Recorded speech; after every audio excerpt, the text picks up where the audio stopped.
청소년 자살의 이제 특성을 보면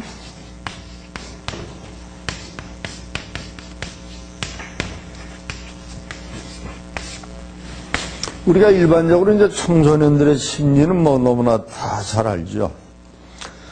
근데 자살률이 나이가 이제 보통 30대 왜 그 자살률이 올라갔다가 좀 조용하다가 다시 이제 60대 이제 올라가요. 근데 여기서 이제 남녀비의 차이는 있습니다만 청소년들의 자살률도 이게 무시 못할 정도로 굉장히 이제 높다는 거죠. 그래서 여기에서 이 슈나이드만이라는 하는 그 학자는 그러니까 청소년들의 그 자살 행위는 이게 정신질환이 아니다. 이제 이런 얘기를 해요. 그러니까 대부분 청소년들은 무슨 뭐 인격의 결함이 있어서 어떤 정신질환이 있어서 자살하는 게 아닌가 그런 시각으로 보는데 이 슈나이드만이라고 하는 학자는 청소년들의 자살은 정신질환 때문에 오는 것이 아니다. 이제 그런 걸 주장을 해요. 그리고 이 글래서라고 하는 학자는 청소년들 자살 중에서 조사해 보니까 그 중에 우울증은 약 10%밖에 안 된다. 그런 이제 또 발표를 했어요.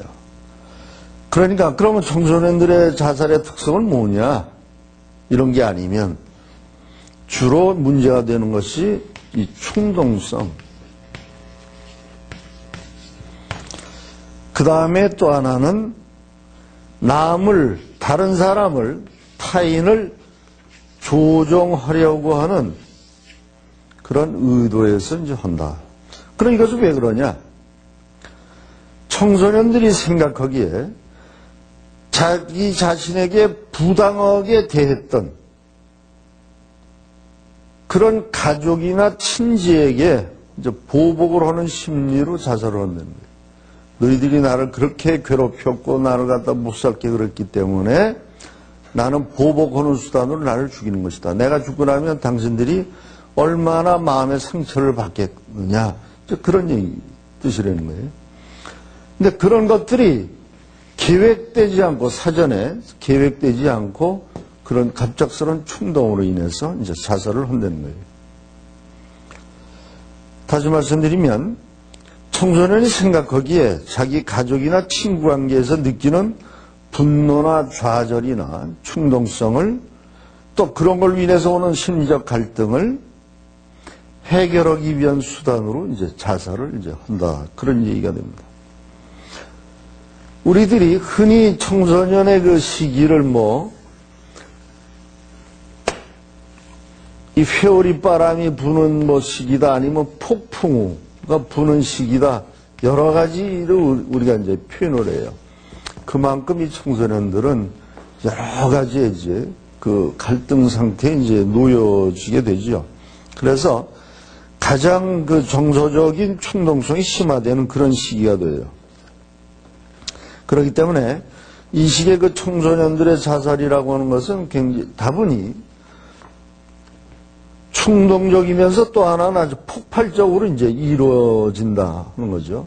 느닷없이 급작스럽게 예고 없이 이루어지고 있다 하는 게 이제 이 청소년들의 자살의 특성으로 봐요. 또 하나 청소년들의 그 자살 시도는 현실 도피적인 그런 특성을 갖고 있다. 자기가 지금 현실 생활하는데 굉장히 어렵겠죠. 여기에서는 특히 외모도 자기가 비교를 해야 되죠. 그 다음에 성적 문제가 있죠. 또 부모로부터 의존이냐 독립이냐 친구를 사귀어야 되냐 난 고립해야 되느냐 이성을 사귀어야 되느냐 아니면 혼자 있어야 되느냐 여러 가지. 그러니까 이제 이 사람들을 복잡하게 만드는 거예요. 또 가치관의 혼란, 정체성의 문제 이런 것들이 너무 자기한테 강하게 자기를 막 아주 압박을 해오니까 거기에서 빠져나올 수가 없는 거죠. 그래서 일부에서 이렇게 충동적으로 이제 자기의 그런 모든 문제를 쉽게 해결을 하자 하는 식으로 이제 자살을 한다는 그런 얘기입니다. 그 다음에 또 하나의 그 청소년기는 자살의 특성은 자기 자신을 많이 생각하는 시기가 돼. 아까 조금 아까 말씀드린 대로 외부로 향했던 그런 생각들이 자기 자신한테로 이제 돌아오게 돼요. 나는 어떻지, 나는 어떻지, 이런 생각을 자꾸만 하게 되니까 그러지 않아도 외부 생각만 해도 아이들이 머리가 아주 정말 아플 정도로 굉장히 힘들어 할 텐데 그게 이제 자기 자신으로 생각이 이제 돌려지니까 자기의 부족한 것만 이제 자꾸만 떠올른다는 거예요. 자기의 부정적인 생각들. 거기에서는 좌절. 이거를 해결할 수 있는 능력이 성인에 미치지 못하죠. 아직도 굉장히 미숙한 단계죠.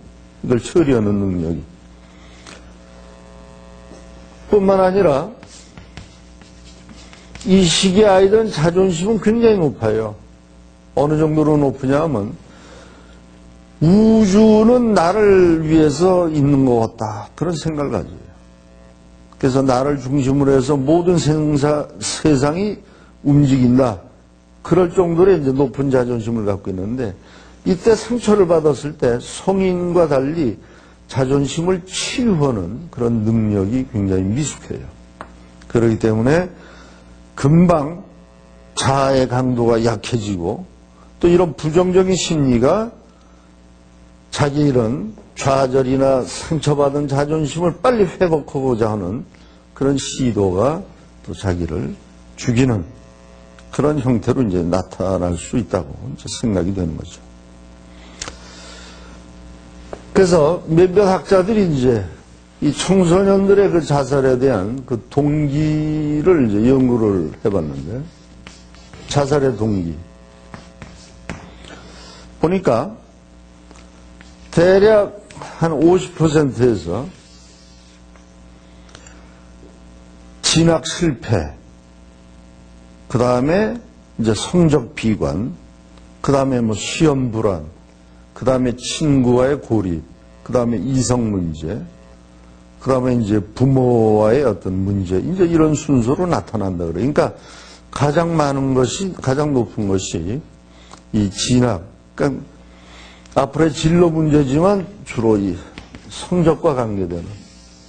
그래서 한 케이스가 자기가 원하지 않는 학교에 어쩔 수 없이 가가지고 거기에 적응이 안 되는 거예요. 학교 생활을 하려다 보니까. 재미도 없고 뭐 쫓아갈 수도 없고 그러니까 그냥 가방만 들고 왔다 갔다 하다가 그 다음에 학교 간다 그러고는 안 나타나요. 몇 개월씩. 간다고 속이기만 하고. 그러다 결국은 이제 그런 것이 부모한테 발각이 되고 그래도 부모는 네가 죽는 것보다 낫지 그래도 그걸 댕겨야지. 무슨 소리냐 이런 강요는 받고. 그러다 보니까 결국은 원치 않는 그런 학교를 가가지고 결국은 자기의 삶을 포기하는 이제 그런 상태로도 이제 갈 수가 있다는 거죠. 그 다음에 이제 오는 게 뭐 가정 문제, 그 다음에 이제 신체적인 결함 문제, 이제 이런 걸로 인해서 자살을 한다. 하고 이제 그 다음에 청소년들이 이런 동기가 생겼을 때, 이런 여러 가지 이제 갈등이 생겼을 때, 그 누구랑 의논을 하느냐? 자기가 자살을 하려고 하는 생각을 했을 때, 대부분 의논을 하지 않는다가 굉장히 51%에서 높다는 거죠.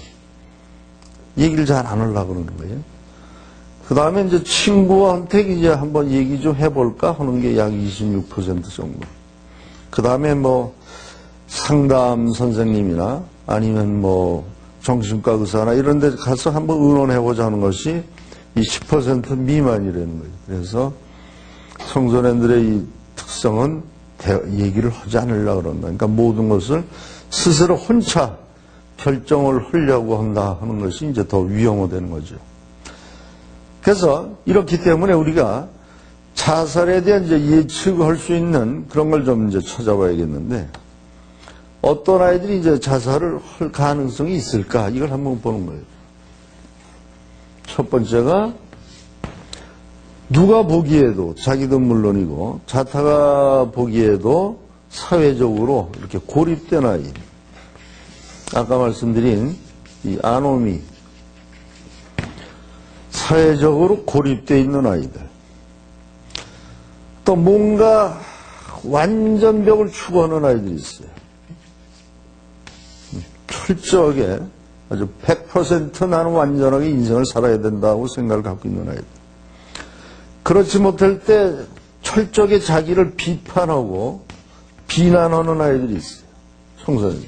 자기 비난.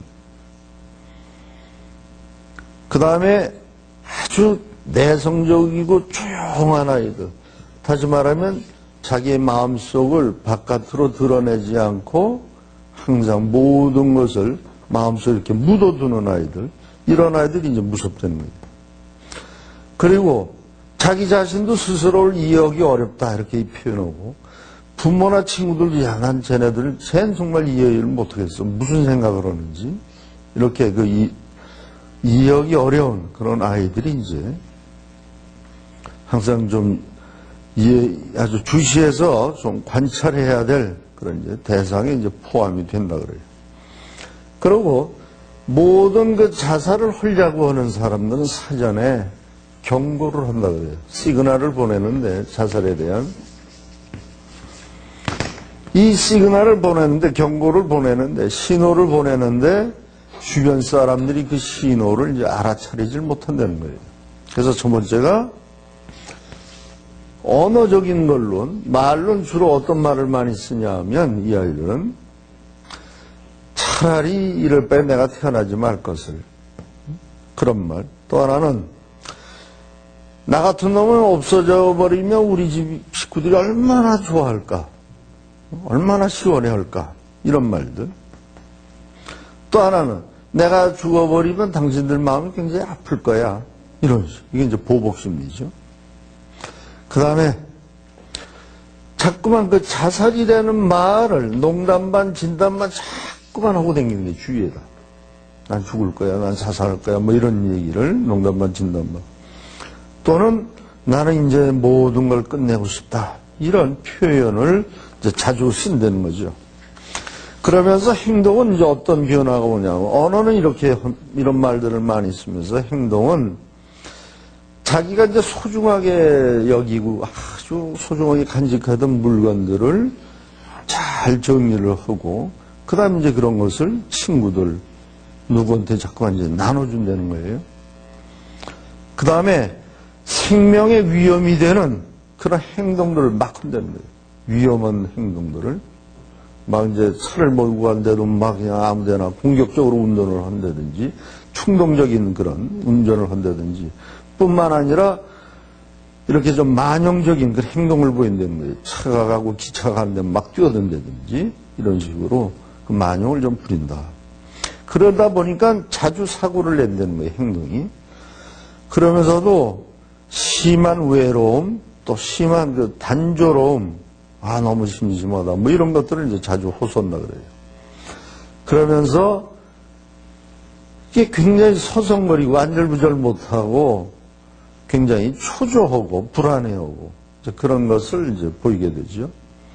그러면서도 학교에서도 이제 문제를 자꾸만 일으키게 되고 범법 행위를 이제 저지르게 되고 그러면서 이제 우울 증상이 이제 나타나죠. 그러다 보니까 성적이 쭉 좋던 아이가 갑자기 성적이 이제 이렇게 떨어지는 이제 이런 걸 이제 나타나게 돼요. 또 말이 있던 아이가 갑자기 이제 말이 없어진다든지 모든 것이 이렇게 다운이 되는 떨어지는 이제 그런 그 행동의 이제 양상을 보인다 그래요. 그래서 친구들도 피하고 자기가 좋아하던 것도 안 해. 뭐 자기 방에 들어와서 막 컴퓨터 하던 애가 이제 그런 것도 안 하게 되고 뭐 옷도 좀 뭐 사달라고 그러는 애가 뭐 그런 것도 안 하게 되고 하여튼 자기가 좋아하는 게 이제 다 없어진다는 얘기죠. 그러면서 행동이 점차적으로 모든 행동이 이제 줄어들기 시작한다. 이제 그런 걸 보인다는 거죠. 그 다음에 이 상황적 요인을 보면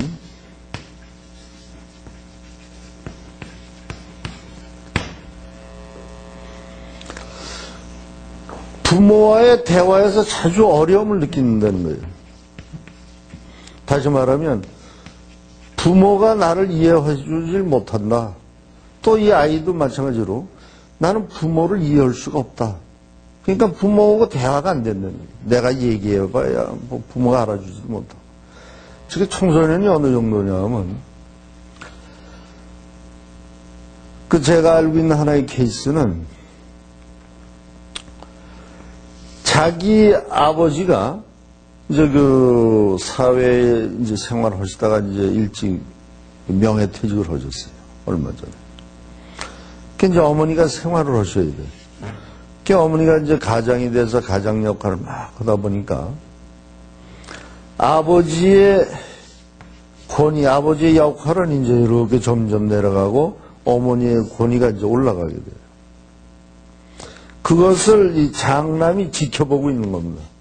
그래서 추락하는 아버지 상을 보는 거예요. 그러면서 얘는 아버지의 권위가 떨어지니까 자기의 권위도 같이 가면 이제 같이 내려가는 걸로 생각을 하고 어머니가 이제 가정의 주도권을 잡고 가정을 갖다 이제 가정생활을 하는데 그건 다 좋은데 이 어머니가 가정생활을 하다 보니까 얘가 평소에 어머니한테서 느끼지 못했던 걸 이제 보게 돼요. 다시 말하면 어머니의 따뜻함 뭐 이런 게 이제 없어지고 어머니의 이제 날카로워진 뭐 이런 히스테리, 신경질 또 간혹 어머니가 이제 술을 먹게 되고 담배도 안 피우는 어머니가 이제 흡연을 하게 되고 이런 양상을 보면서 이 아이 이제 혼자 괴로우는 거죠. 혼자. 누구한테 얘기할 수도 없고 어머니가 그러면서도 우리를 먹여 살려야 되는구나 이제 이런 걸 깨닫게 되는 거죠. 그러다 보니까 서로가 자기의 마음속에 갈등을 표현을 못하고 그냥 묵시적으로 이제 지나가다 보니까 이 아이는 마음속에 자꾸만 저런 좌절이다, 뭐다, 자존심 이런 것들이 이제 상처를 받게 되겠죠. 그 청소년은 이런 그 좌절감 또 자존심의 손상 이런 걸 갖다 이제 자꾸만 쌓여지게 되겠죠. 그러다 보니까 아버지와 대화도 피우고 어머니와 대화도 피우고 또 동생하고 대화도 피우고 또 학교에 가서도 친구들도 피우고 그러니까 친구들이 말 걸면 그냥 무표정, 무감동 이런 상태가 된 거예요. 그래서 부모님이 이 아이가 갑자기 행동에 어떤 변화가 왔다. 그래서 이제 상담 좀 하자 해서 데려왔는데 이렇게 상담을 하다 보니까 이런 그 자살에 대한 충동이 있었다. 그런 게 자주 생긴다 이제 그런 얘기를 해요.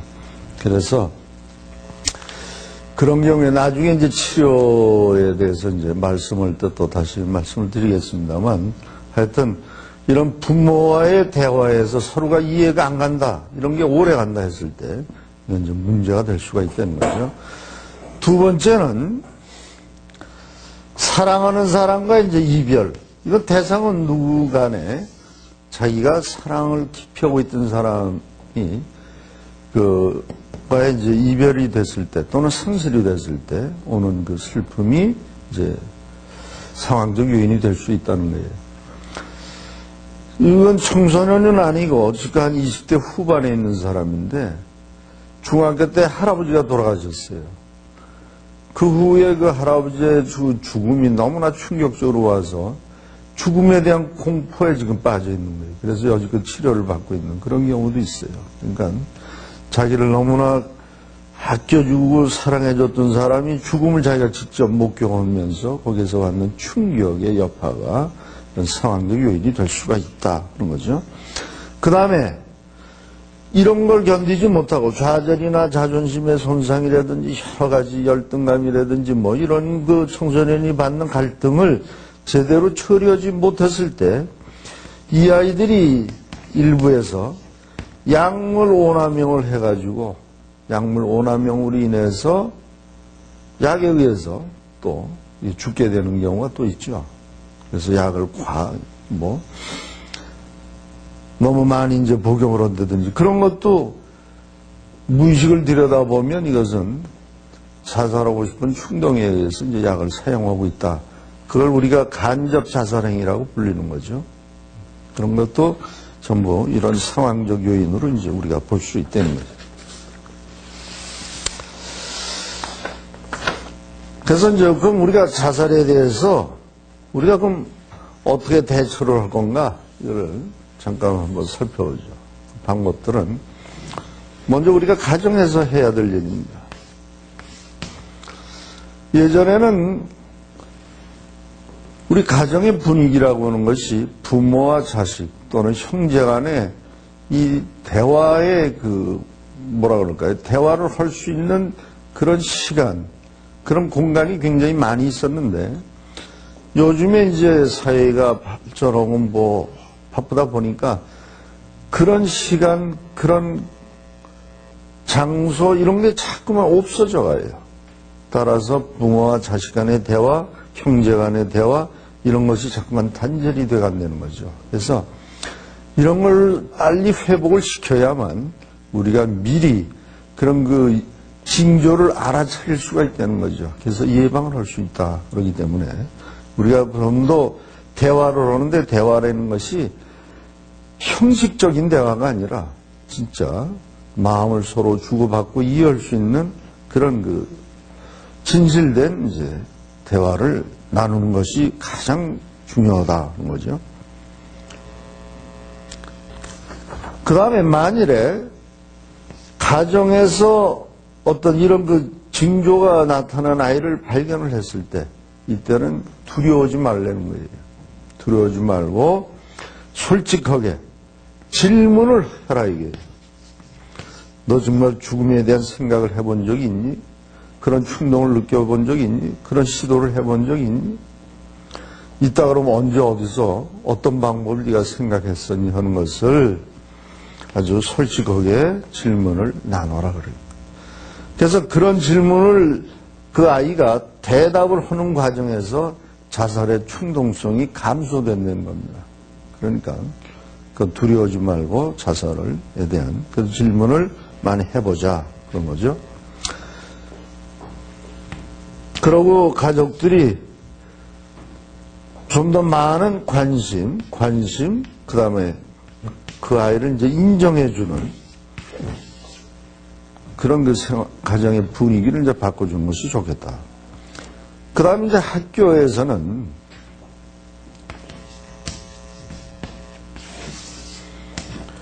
가장 문제가 되는 게 뭐겠어요? 이제 성적 문제겠죠. 그 다음에 이제 친구들과의 문제, 그 다음에 이제 선생님과의 문제. 이 세 가지가 가장 중점적인 사항인데, 지금 이건 성적은 이건 획일적인 그런 교육 방침 때문에 어쩔 수 없는 거겠죠. 이게 개선이 되기 전에는.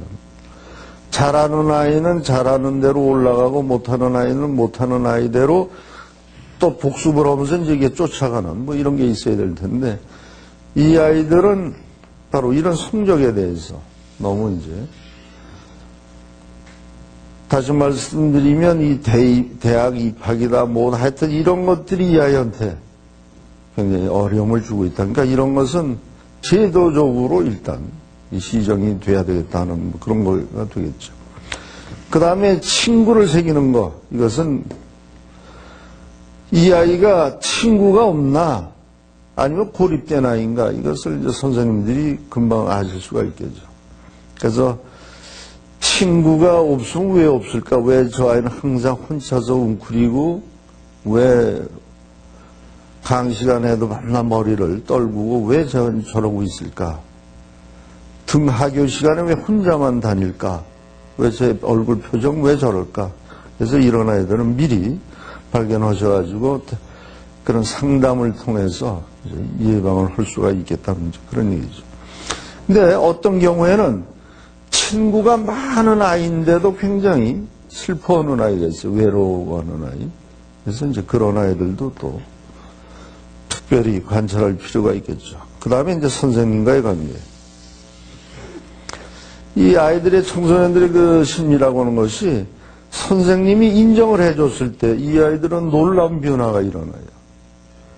근데 선생님께서 그냥 무심코 던진 한마디가 이 아이들을 바로 저런 좌절로 이제 몰고 갈 수도 있는 거죠.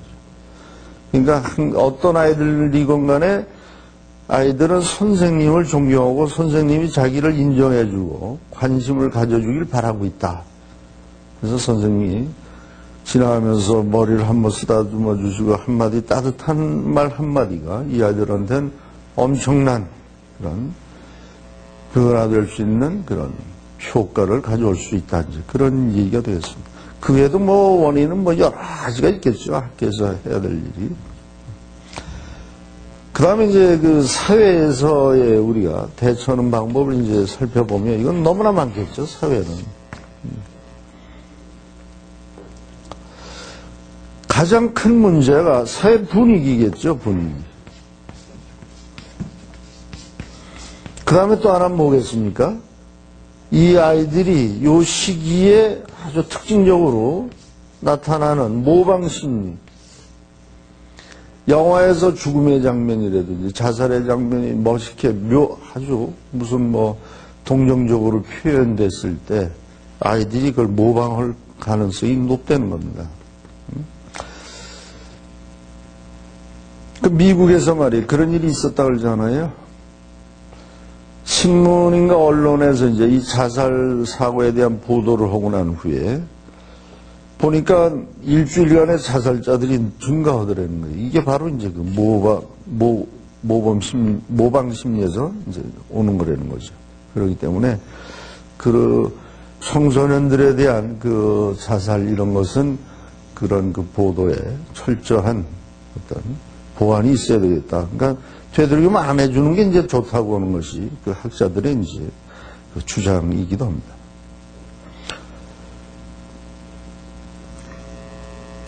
그 다음에 또 하나 이제 그 사회에서의 분위기는 자살하는 사람을 갖다 동정을 한다든지 또는 이게 무슨 뭐 처음에 말씀드린 대로 사회에서 또 희생당했다든지 이런 그 희생자다 무슨 뭐 동정적 이런 태도는 이건 안 좋다는 거예요.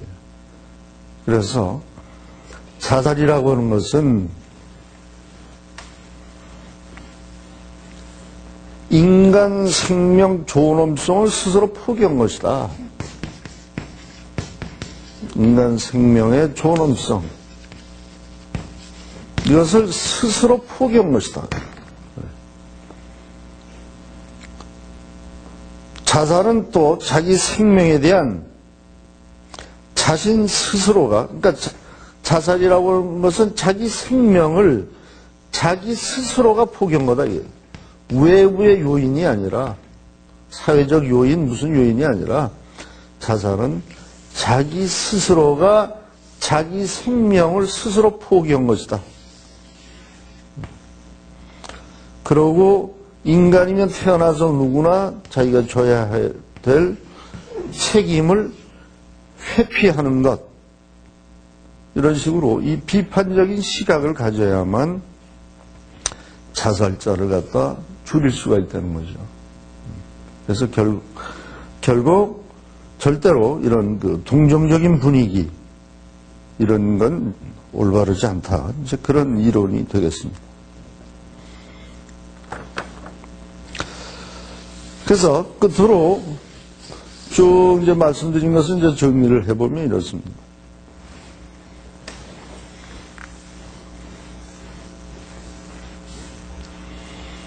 자살이라고 하는 것은 절대로 해서는 안 된다. 왜냐? 지금 말씀드린 대로 자기 자신이 얼마나 귀한 존재다. 자기의 존엄성을 자기가 인정하고 자기를 개발하고 발전시켜 나가야 되는데 자기 스스로 자기의 생명, 아주 얼마나 소중한 귀한 생명을 포기한다는 것. 이것 자체는 이건 바로 문제라는 거죠. 그리고 또 하나 우리가 이제 알아야 될 것은 자살하려고 하는 사람은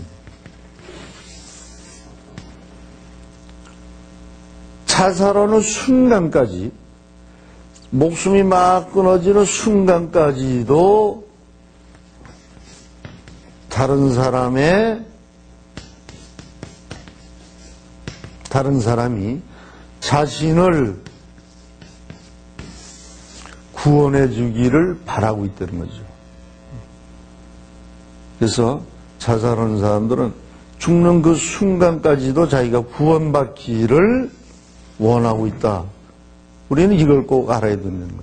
그래서 이걸만 알면 우리가 자살자의 많은 수를 미리 사전에 저희가 발견해서 자살로부터 그 사람들을 우리가 구해줄 수가 있다.